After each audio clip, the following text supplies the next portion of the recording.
Good morning class fourth. तो बच्चों subject है आपका एसएसटी। तो आप भी अपनी एसएसटी की बुक निकालिए और इसमें देख लीजिए कि आज हम क्या पढ़ रहे हैं। तो please open your SST book.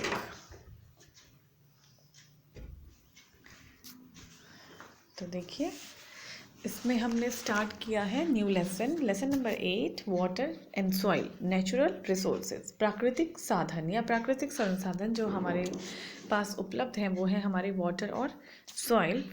इसमें हम पढ़ चुके हैं, वाटर पढ़ चुके हैं, यूजेस ऑफ वाटर हमने पढ़ लिया है, इरिगेशन हम पढ़ चुके हैं, सोर्सेस ऑफ वाटर हमने पढ़ लिया है कि पानी के कौन कौन से सोर्स हैं, वेल, ट्यूबवेल एंड टैंक हमने पढ़ लिया, कैनाल्स हमने पढ़ लिया है, नहर के बारे में भी हम पढ़ चुके हैं।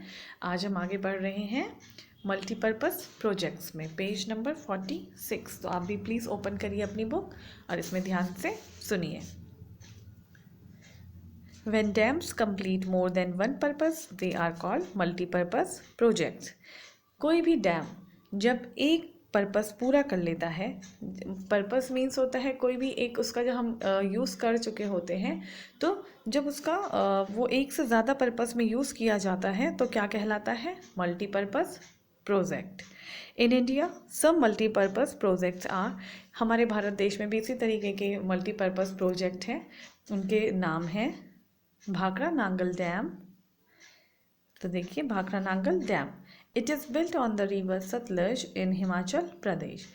भाखड़ा नांगल डैम जिसकी बात हम कर रहे हैं पेज नंबर 47 में, तो ये किस नदी के ऊपर बना है? ये बना है सतलज रिवर के ऊपर जो कि हिमाचल प्रदेश में है, and is the largest dam in India. और ये हमारे भारत देश का सबसे बड़ा डैम है। ठीक है, ये देखिए सबसे बड़ा डैम है हमारा Bhakra Nangal dam. Damodar valley project second देखिए, it is built on the Damodar river. Damodar valley project जो है वो दामोदर रिवर के ऊपर बना गया है। It includes a number of dams that provide irrigation water to West Bengal. It includes a number of dams, Damodar river जो है उसके ऊपर बहुत सारे डैम्स बने गए हैं। It includes a number of dams that provide irrigation, जो कि सिंचाई के लिए पानी उपलब्ध कराता है किसे? वेस्ट बंगाल को। लिखा है देखिए, वेस्ट बंगाल को सिंचाई के लिए पानी उपलब्ध कराता है दामोदर वैली प्रोजेक्ट। थर्ड है Farakka barrage. Farakka barrage, it is built on the Ganga river in West Bengal. ये वेस्ट बंगाल में है फराक्का बैरेज, और ये बना है रिवर गंगा के ऊपर, गंगा नदी के ऊपर बना गया है वेस्ट बंगाल में। It supplies water to West Bengal and Bangladesh. ये पानी की सप्लाई करता है, किसको करता है पानी की supply?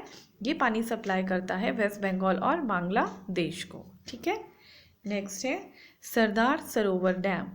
It is built on river Narmada. Sardar Sarovar dam जो है आपका बना है रिवर नर्मदा के ऊपर। It provides water to dry areas of Madhya Pradesh and Gujarat. ये पानी पहुंचाता है किसे? सरदार सरोवर डैम जो है पानी उपलब्ध कराता है किसको? ड्राई एरियाज को, जो प्रदेश या जो क्षेत्र सूखे हैं जहाँ बारिश बहुत कम होती है, जो कि मध्य प्रदेश और गुजरात के कुछ क्षेत्रों को ये पानी उपलब्ध कराता है। Hirakud dam, it is built on the Mahanadi river. कहाँ बना है ये? महानदी रिवर के ऊपर बना है उड़ीसा में, and is the longest dam in India. और ये क्या है? सबसे लॉन्गेस्ट डैम है, सबसे बड़ा जो है ये डैम है लंबाई में। फिर है आपका Nagarjuna Sagar and Idukki dam. Nagarjuna Sagar dam on river Krishna. Nagarjuna Sagar dam की जो हम बात कर रहे हैं ये कृष्णा नदी के ऊपर बना हुआ है आंध्र प्रदेश में, एंड इडुक्की इन केरला। और जो इडुक्की डैम की बात कर रहे हैं वो केरला में है। Are important dams in south India, और ये साउथ इंडिया के बहुत ही फेमस और बहुत ही इम्पॉर्टेंट डैम्स हैं। ठीक है, आगे चलते हैं। कंजर्विंग वाटर, कंजर्व करना मतलब किसी चीज़ का संरक्षण करना या किसी चीज़ को बचाना। तो कंजर्विंग वाटर मतलब पानी को बचाना। तो देखिए water is very important in our daily life. पानी हमारी प्रतिदिन जीवन में क्या है? बहुत ही इंपॉर्टेंट रोल प्ले करता है। We should use it very carefully. हमें इसको बहुत ही सावधानीपूर्वक यूज़ करना चाहिए। कई लोग पानी का क्या करते हैं? वेस्ट करते हैं, पानी खोल के चले जाते हैं, टैप ऑन करके छोड़ देते हैं, पानी गिरता रहता है। तो ऐसा बिल्कुल भी नहीं करना चाहिए। पानी का हमेशा जो है कंजर्व करना चाहिए पानी को। We must take care to avoid polluting our natural sources of water. कभी भी जहाँ जैसे नदी है, नदी को गंदा नहीं करना चाहिए। जो भी नेचुरल रिसोर्सेज हैं हमारी पानी के लिए, पानी के सोर्सेज हैं, उसको कभी भी पॉल्यूट नहीं करना चाहिए। Garbage, industrial waste etcetera pollute river, lake and seas. फैक्ट्रियों से निकलने वाला जो भी गंदगी होती है, गार्बेज होता है, और वो क्या कर देता है, नदियों को, झीलों को, समुद्र को गंदा कर देता है।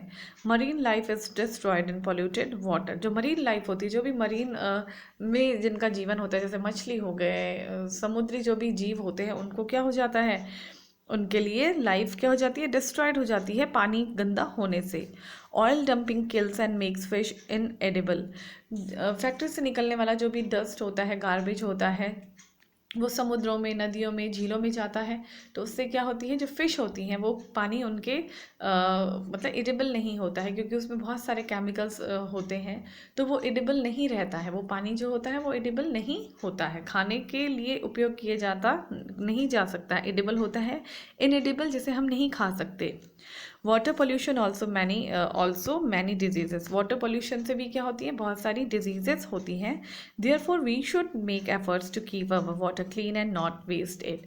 तो हमें हमेशा ऐसे कुछ एफर्ट करने चाहिए, ऐसा कुछ काम करना चाहिए जिससे हमारा पानी जो है पॉल्यूट ना हो और हमारा वाटर क्लीन रहे।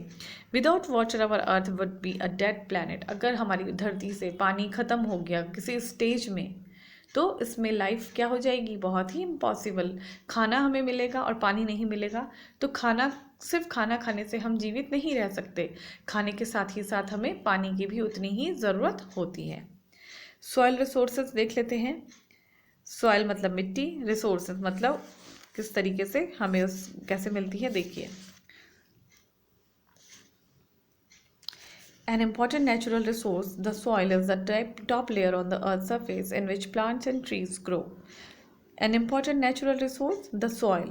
An important natural resource. Soil भी क्या है, हमारी एक नेचुरल रिसोर्स है, हमारा एक प्रकृति के द्वारा हमें दिया गया क्या है, एक नेचुरल गिफ्ट है, एक रिसोर्स है। The soil is the top layer on earth surface. और जो ये सॉइल है, मिट्टी है, ये क्या है, पृथ्वी की टॉप लेयर है। सबसे टॉप वाली लेयर क्या कहलाती है, सॉइल कहलाती है। In which plants and trees grow, जिसमें कि प्लांट्स एंड ट्रीज ग्रो, जिसमें पेड़ पौधे क्या हैं, उगते हैं। Soil is formed by breaking up of rocks into smaller pieces, by erosion, by fast flowing rivers.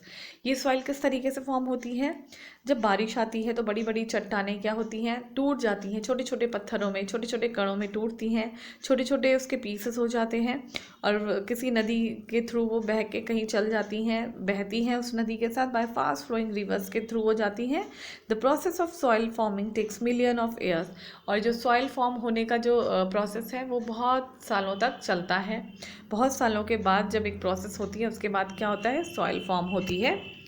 Soil contains dead plants and animals. Soil में क्या क्या चीज़ें होती हैं, डेड प्लांट्स होते हैं और animals, minerals, water and air which make the soil rich and fertile. Soil rich और फर्टाइल कैसे होती है, उपजाऊ कैसे होती है, उसमें कुछ डेड प्लांट्स होते हैं, एनिमल्स भी होते हैं, मिनरल्स होते हैं, वाटर होता है, एयर होती है, which make the soil rich and fertile. तो यही कारण है जिसके कारण सॉइल क्या रहती है, हमारी उपजाऊ रहती है। आगे बढ़िए, पेज नंबर 48, इसमें है आपका टाइप्स ऑफ सॉइल। तो टाइप्स ऑफ सॉइल क्या है, देखिए।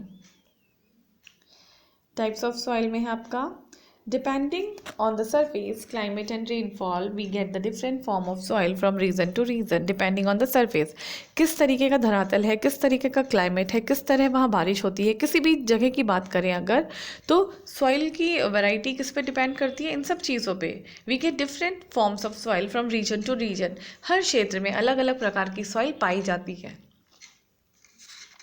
इन India there are basically 6 types of soil.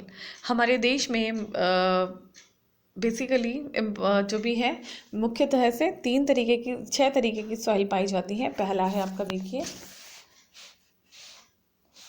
Alluvial soil, Sandy soil, black soil, red soil, laterite soil और माउंटेन सॉइल।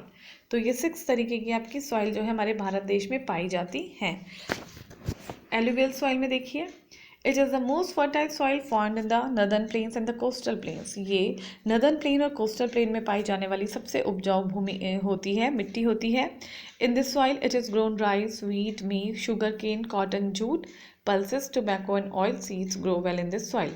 तो एलुवियल सॉइल में सबसे ज़्यादा उपजाऊ क्या है? देखिए, राइस उगाया जाता है, चावल हो गया, मक्का हो गया, गेहूँ हो गया, गन्ना हो गया, कॉटन, जूट, दालें, तंबाकू, ऑयल सीड्स हो गए, ये सब इसमें बहुत अच्छी मात्रा में उगता है।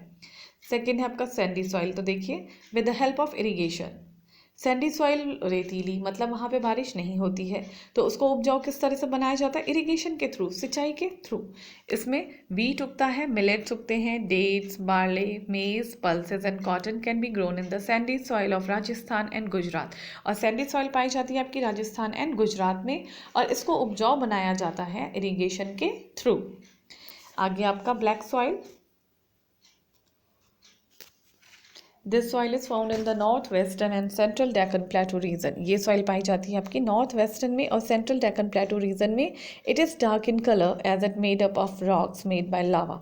ये मिट्टी जो है ये बनती है लावा से। जब लावा आता है तो लावा के कणों से बनी हुई ये मिट्टी होती है और इसका कलर होता है डार्क, जैसे आप इस पिक्चर में देख सकते हैं। आप साथ ही साथ पिक्चर को भी देखते रहिए, ये पिक्चर्स बनी हुई है नाम के आगे। तो ब्लैक सॉइल का कलर ब्लैक होता है क्योंकि ये लावा की उससे बनी होती है, लावा के कणों से बनी होती है, और इसमें उगता है ग्रोइंग व्हीट उगते हैं, शुगर केन और मिलेट्स उगते हैं इसमें, ठीक है। नंबर 4 है आपका रेड सॉइल। तो इसका कलर भी रेड होता है। It is found mostly in the parts of Deccan प्लेटू। ये कहाँ पाई जाती है आपकी? ये पाई जाती है आपकी mostly in the parts of Deccan प्लेटू in the states of Tamil Nadu. Tamil Nadu के डेक्कन प्लेटू साइड ये सॉइल ज़्यादा मात्रा में पाई जाती है। Tamil Nadu and Karnataka. The soil is red in colour and not very fertile. ये सॉइल ना तो ज़्यादा फर्टाइल होती है और इसका कलर रेड होता है। क्रॉप्स लाइक ग्राउंडनट इसमें उगता है, ज्वार, बाजरा एंड ग्रोन हेयर। इसमें ग्राउंडनट उगाया जाता है, ज्वार और बाजरा इसमें उगता है। Laterite soil. It is found in the areas of heavy rain. जहाँ ज़्यादा बारिश होती है, हैवी रेन होती है, वहाँ आपकी लेटराइट सॉइल पाई जाती है। इसमें खेती की जाती है tea, coffee, rubber. Laterite soil is also use to make bricks. और ये ब्रिक मतलब होती है ईंट, ईंट बनाने के भी ये काम आती है। Wheat, maize, barley, spices, tea। अब आगे आपका 6 number mountain soil. It is found on the slopes of the hills in Jammu and Kashmir. Mountain soil आपकी पाई जाती है जम्मू कश्मीर के माउंटेन साइड में, सिक्किम में, अरुणाचल प्रदेश में। It is rich in humus. इसमें क्या पाए जाते हैं? ह्यूमस पाया जाता है इसमें। Wheat, maize, barley, spices, tea, coffee and fruits like apple are grown due to rich in humus। Humus होने के कारण इसमें क्या पाया जाता है?